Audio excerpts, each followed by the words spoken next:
What is going on, everybody, and welcome to NYYU. Make sure you like, share, and of course, subscribe to the U. Well, we do a lot of watches here, and the new watch right now is, of course, Infield Watch. Hot name yesterday was Luis Arraez, and everybody knows and likes Arraez because of the offense. We know the defense issues. But there's another name that is out there. There's some free agents available. I've spoken about Moncada. There's some other guys that recently got signed that I thought could have potentially been options. But there is another name that is a free agent that is now getting a little bit of traction per Bob Nightengale. So let's cut to that tweet here. This is from our good friend Bobby Malone. He puts in what Nightengale had to say. They are actively trying to deal, this is the Yankees, of course, starter Marcus Stroman, clearing his $18 million salary. They have had talks with free agent left-handed reliever Andrew Chafin and infielder Brendan Rodgers. I'm sure they've had conversations with Tim Hill also. The Yankees obviously got to witness Tim Hill. He did very, very good with the Yankees, maybe some of his best pitching of his career with the New York Yankees. But if anybody here has any idea who Brendan Rodgers is, you probably do because he's a Gold Glove winner. He won the Gold Glove Award in 2022.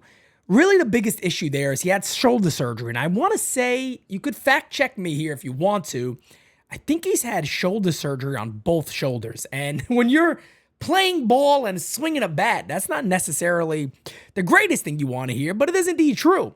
Brendan Rodgers is a guy, not an older guy, 28 years old, sprays the ball over, hits the ball with a little bit of pop to right field. That could help a little bit at Yankee Stadium, but definitely more on the pull side of things. The scariest thing about Brendan Rodgers from some of my research, and his name has been connected in the past to the New York Yankees, so he's kind of been on the radar a little bit. But my biggest concern, and when you look at players from Colorado, obviously you want to look at splits. My big concern when it comes to splits in a guy like Brendan Rodgers, because I'm not really sitting back and expecting Brendan Rodgers that he should be this great hitter and really impact the lineup offensively. I want the glove to be as good as the glove could be. And don't get me wrong, 2022, he was legitimately off the charts. Hasn't been as great since then, but he's a good defender. You look at the home away splits, and I could break this down for you. Watch this. As a matter of fact, I'll pull this up on the screen. Last year, 214 average on the road, a 323 slugging. 2023, 200 average, 271 slugging. 2022, 218 average, 317 slugging. In Colorado that same year, 498 slugging. Go back to 23, 495 slugging in Colorado. And just this year, a 502 slugging in Colorado. Now, sometimes a hitter is just a naturally good hitter, and it really doesn't matter where he plays. If he's in Colorado, he's there. He could come out of Colorado and still be extremely good.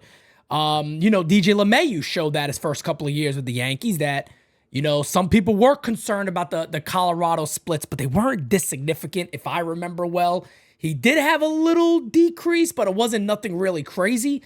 And, here's the thing about where the Yankee situation is right now. It's like I said about Luis Arraez, right? You're going to take the offense because it's so much better than the defense. With a guy like Brendan Rodgers just flipped. You should take a very good defender, and whatever the offense he gives you, he gives you. Now, some people may turn around and go, well, DJ LeMahieu is already on the roster, Pete. Why not? We saw DJ LeMahieu, and do you really want to take the risk that he's that same guy we saw last year or the previous season? That is my biggest concern with LeMahieu is how much more chances are you willing to give him and then get caught in the middle of the year where you're looking around going, we're kind of screwed. And the reason why I like Luis Arraez, as I said on Designated Spitters, is DJ LeMahieu will be a great defensive replacement late in games for a guy like Arraez, and it makes a lot of sense to me. But Brendan Rodgers would really be a pretty decent option for the Yankees. Look, on a cheaper deal, probably not going to get more than $5 million. I would expect. I don't think he gets much more than that. I think arbitration, he was probably looking at about 3.5. So I don't expect him to sign some big deal. I don't expect him to sign a multi-year deal potentially. Could be a 1-year deal, see what you got. Maybe he's healthy enough and he has a big year and he bounces back. But I understand why the Yankees have interest. Again, defense for them is going to be pretty damn important. Again, before anybody goes, Pete, you're being hypocritical here. What I'm saying is, unless it's extraordinary offense, like a Luis Ariz would be, a 300-plus batting average is well warranted, needed in any lineup, especially this Yankee lineup. Getting on base, putting the ball in play is very important with the power threats that would be behind him. I think then you'd accept it. But other than that, if you're looking at your lower level options and maybe more one-year deals or smaller free agent deals, I think you do look at the defense in that regard. Again, you added a significant ground ball pitcher to your starting rotation. Is going to be a number 2 starter, Max Fried. That means a lot. But ladies and gentlemen, again, this is the newest rumor out there. Of course, there's going to be many until the Yankees add an infielder. If they do, I'm kind of in the belief that they will. But again, Infield Watch is now in full effect. We got it for you guys. Keep it locked to NYYU. Make sure you are subscribed. Turn those notifications on so you never miss an NYYU video, live chat, all that fun stuff. With that being said, ladies and gentlemen, I am out.